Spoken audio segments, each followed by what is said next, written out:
कहते हैं सच्ची श्रद्धा से पूजा करने पर भगवान गणेश अपने भक्तों के सारे कष्टों को हर लेते हैं और उनके जीवन में खुशियाँ भर देते हैं। आज हम आपको भगवान गणेश की कुछ ऐसे रहस्यों के बारे में बताएंगे जिसके बारे में शायद ही आप जानते हो।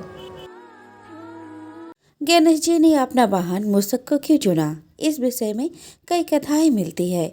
एक कथा के अनुसार गजमुखासुर नामक एक असुर से गजानन का युद्ध हुआ।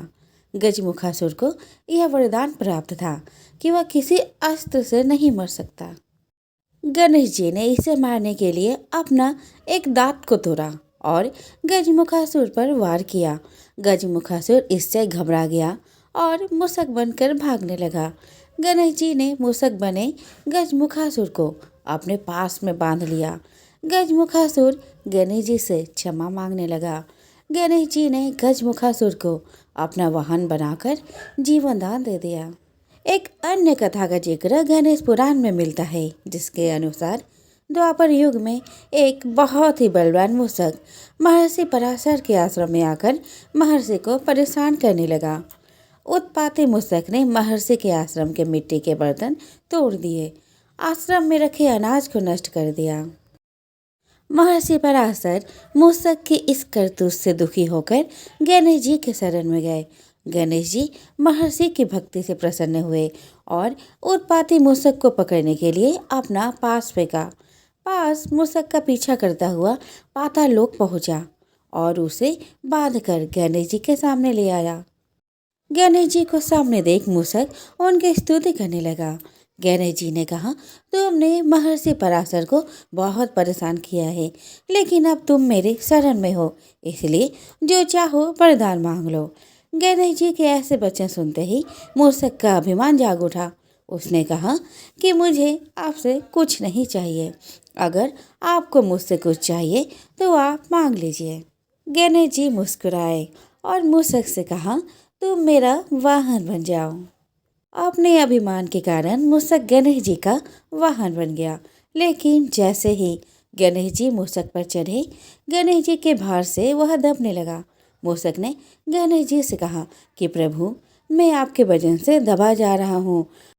अपने वाहन की विनती सुनकर गणेश जी ने अपना भार कम कर लिया।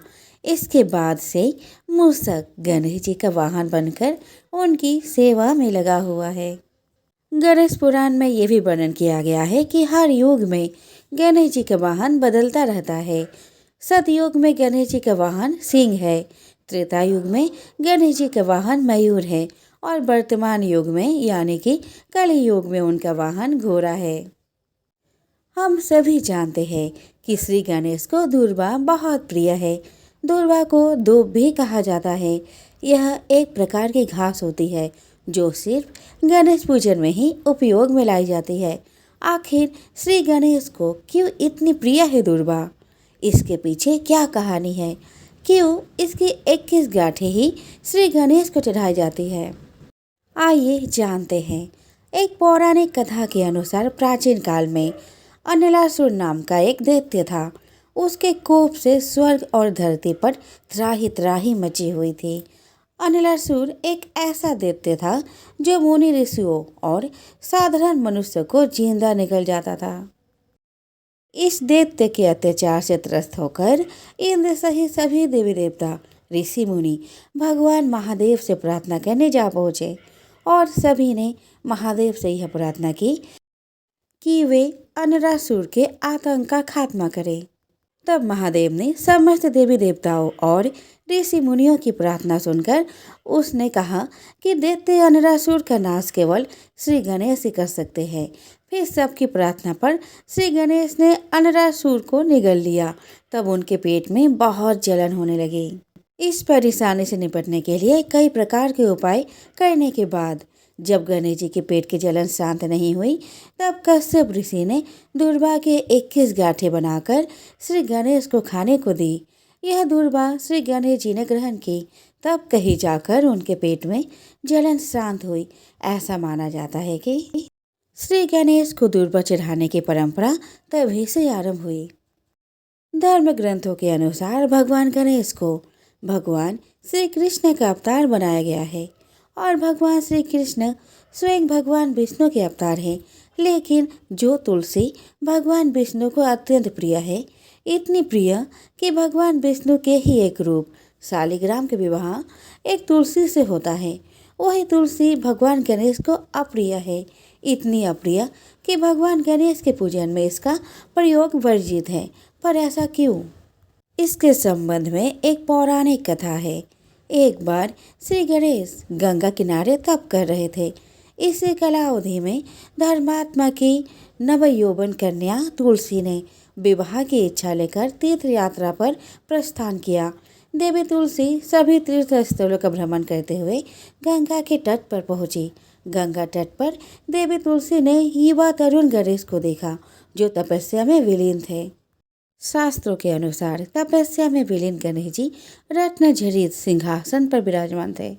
उनके समस्त अंगों पर चंदन लगा हुआ था।